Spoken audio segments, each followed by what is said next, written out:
नमस्कार मित्रों, स्वागत है आप सभी का। आज के इस वीडियो में हम सभी लोग टीजीटी हिंदी की तैयारी के लिए प्रैक्टिस सेट हल करेंगे। 50 महत्वपूर्ण प्रश्नों को देखेंगे जो कि आपके एग्ज़ाम के लिए वेरी इंपॉर्टेंट है। तो चलिए इन प्रश्नों को हल करते हैं। यहाँ क्वेश्चन नंबर 50 से लेकर 100 तक के प्रश्न आपको मिलेंगे जो कि टोटल 50 प्रश्न हैं। तो पहला प्रश्न देखते हैं। पहला प्रश्न है, इनमें से कौन सा अधिक उपयुक्त है? तो इन चारों कथनों में कौन सा अधिक उपयुक्त कथन है? तो ऑप्शन सी यहाँ पर सही होगा कि देवनागरी लिपि का विकास ब्राह्मी लिपि की उत्तरी शाखा नागरी से हुआ है। तो ये सबसे उपयुक्त और सही है। अगला प्रश्न है, राधा कृष्णन की अध्यक्षता में लिपि सुधार समिति का गठन कब किया गया था? तो डॉक्टर राधाकृष्णन की अध्यक्षता में जो लिपि सुधार समिति का गठन किया गया था वो 1953 ईस्वी में किया गया था। ऑप्शन सी सही होगा। अगला प्रश्न है, इनमें से कौन सा गुण देवनागरी का नहीं है? तो आपको बताना है कि कौन सा गुण जो है वो देवनागरी लिपि का नहीं है। तो यहाँ जो देवनागरी लिपि का गुण नहीं है वो है शब्दों के प्रत्येक ध्वनि का लेखन। ये देवनागरी लिपि का गुण नहीं है। अगला प्रश्न है, मराठी भाषा की लिपि कौन सी है? तो मराठी भाषा जो लिखी जाती है देवनागरी लिपि में ही लिखी जाती है। ऑप्शन सी सही होगा। अगला है, इनमें से कौन से शब्द वर्तनी के लिए गलत हैं? तो वर्तनी के लिए जो गलत है वो ऑप्शन बी है, के लिए नहीं होगा, के लिए होगा। अगला प्रश्न है, इनमें से अशुद्ध शब्द छाटिए। अशुद्ध शब्द क्या है? 31 है। अशुद्ध शब्द क्या है? यहाँ पे 31 है, यही आपका शुद्ध है। इसका शुद्ध रूप होगा 31।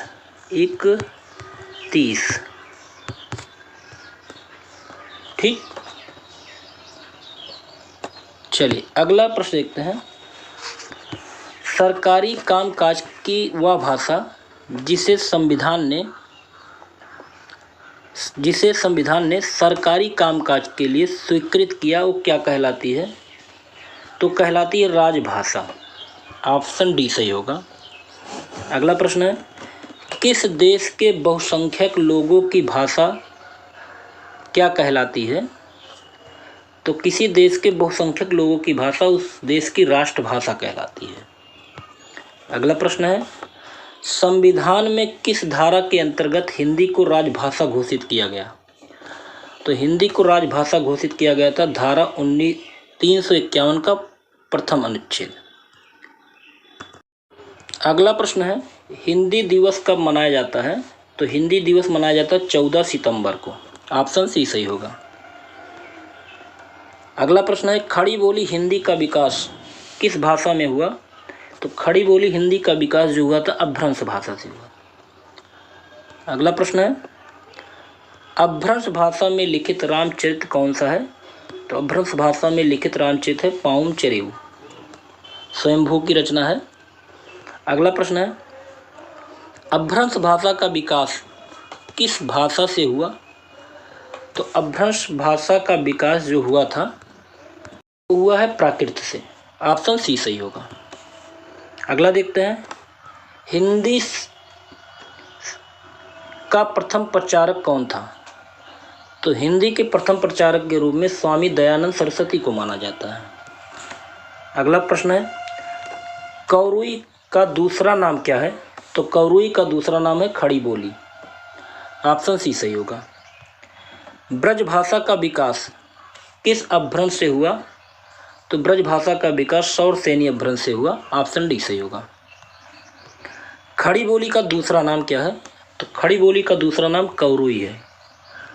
अगला प्रश्न है, आचार्य शुक्ल ने हिंदी गद्य के प्रारंभिक 4 उन्नायकों में से किसको स्थान नहीं दिया जाता है? तो 4 उन्नायकों में शिव प्रसाद सितारे हिंद नहीं है। ऑप्शन ए सही होगा। अगला प्रश्न है, इनमें से अवधि का विकास किससे हुआ है? तो अवधि का विकास हुआ है अर्धमागधी अपभ्रंश से। ऑप्शन डी सही होगा।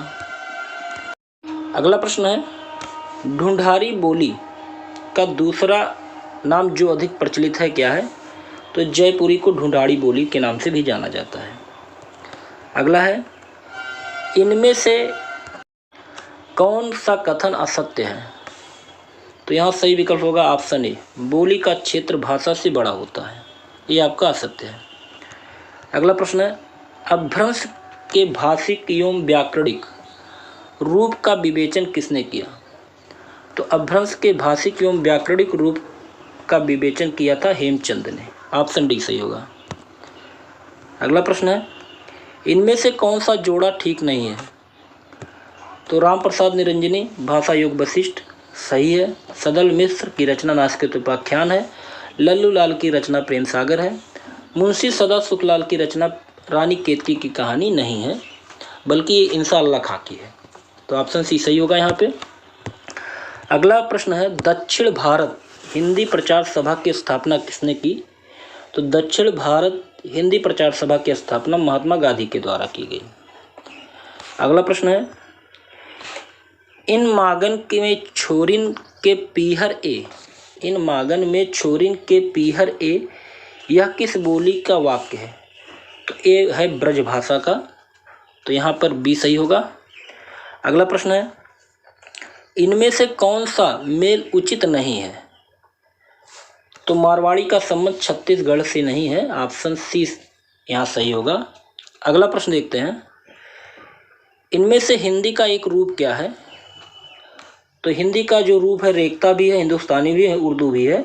जो रूप नहीं है कोंकणी नहीं है। ऑप्शन डी सही होगा यहाँ। अगला प्रश्न है, राजभाषा आयोग का गठन कब हुआ? तो 1955 ईस्वी में राजभाषा आयोग का गठन हुआ था। अगला प्रश्न है, राजभाषा अधिनियम कब निर्मित हुआ? तो राजभाषा अधिनियम जो निर्मित हुआ 1976 ईस्वी में। अगला प्रश्न देखते हैं, राजभाषा अधिनियम के अनुसार खा श्रेणी के अंतर्गत कौन से राज्य नहीं आते हैं? तो हिमाचल प्रदेश जो है वो नहीं आता है। पंजाब, गुजरात और महाराष्ट्र खा श्रेणी के अंतर्गत आते हैं। अगला प्रश्न है, इनमें से किस भाषा में संस्कृत के तत्सम शब्दों का प्रयोग कम होता है? तो हिंदुस्तानी में जो है संस्कृत के तत्सम शब्दों का प्रयोग कम होता है। अगला देखते हैं, दक्कनी हिंदी का दूसरा नाम क्या है? तो दक्कनी हिंदी का जो दूसरा नाम है हिंदवी है। ऑप्शन ए सही होगा। अगला प्रश्न है, भारतेश्वर बाहुबली रास नामक रचना के रचयिता कौन है? तो भारतेश्वर बाहुबली रास नामक रचना के रचयिता हैं शालिभद्र सूरी। अगला प्रश्न है, 84 सिद्धों में सबसे पहले सिद्ध कौन है? तो 84 सिद्धों में पहले सिद्ध जो माने जाते हैं, तो यहाँ पे सही विकल्प होगा ऑप्शन बी सरहफा। तो 84 सिद्धों में जो सबसे पहले सिद्ध माने जाते हैं सरहफा सबसे प्राचीन कवि के रूप में है। अगला प्रश्न है, आज हो गाय चरावन गयो, यह पंक्ति किस बोली में है? तो ब्रज भाषा में है ये पंक्ति। अगला प्रश्न है, इनमें से नागरी प्रचारी सभा से कौन जुड़ा है? तो नागरी प्रचारी सभा से जुड़े हैं श्याम सुंदर दास। अगला प्रश्न है, कीर्तिलता किस भाषा की रचना है? तो कीर्तिलता अवहट भाषा में लिखा गया है। अगला प्रश्न है, इनमें से कौन सी बोली पूर्वी हिंदी की है? तो बघेली जो है पूर्वी हिंदी की बोली है। अगला प्रश्न है, 84 वैष्णव की वार्ता क्या है? तो 84 वैष्णव की वार्ता है ब्रज भाषा की गद्य रचना। अगला प्रश्न है, 252 वैष्णव की वार्ता के लेखक कौन है? तो 252 वैष्णव की वार्ता है गोकुलनाथ। अगला प्रश्न है, अष्टयाम की रचयिता कौन है? अष्टयाम की रचयिता है नाभादास। अगला प्रश्न है, आर्य समाज की स्थापना कहाँ पर हुई? आर्य समाज की स्थापना हुई थी मुंबई में। अगला प्रश्न है, इनमें से कौन सुमेलित नहीं है? तो प्रार्थना समाज की स्थापना एनी बेसेंट के द्वारा नहीं हुआ था। तो यहाँ सुमेलित जो नहीं, ऑप्शन सी सही है। अगला प्रश्न है, इनमें से क्या ठीक है? देखते हैं, इनमें से क्या ठीक नहीं है? तो इसमें जो ठीक नहीं है वो बुंदेली पूर्वी हिंदी से संबंधित नहीं है। ऑप्शन सी सही होगा यहाँ पे। अगला प्रश्न है, उत्तम पुरुष में एक वचन का सर्वनाम हौ किस बोली का सूचक है?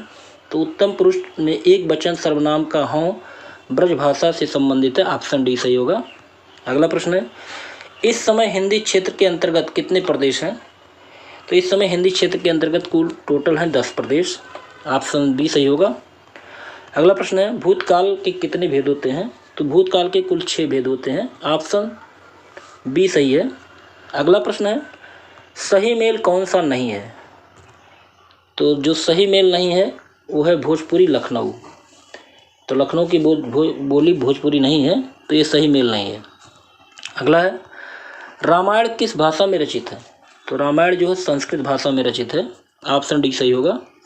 अगला प्रश्न है, पाली किस धर्म की भाषा है? तो पाली जो है वो बौद्ध धर्म से संबंधित भाषा है, ऑप्शन बी सही होगा। अगला प्रश्न और इस वीडियो का लास्ट प्रश्न देखते हैं, अपभ्रंश काल में बोलचाल की भाषा का क्या नाम था? तो अपभ्रंश काल में बोलचाल की भाषा को देश भाषा के नाम से जानते हैं, तो यहाँ पे ऑप्शन बी सही होगा। तो यहाँ पे हमारे 50 पूरे प्रश्न पूरे होते हैं।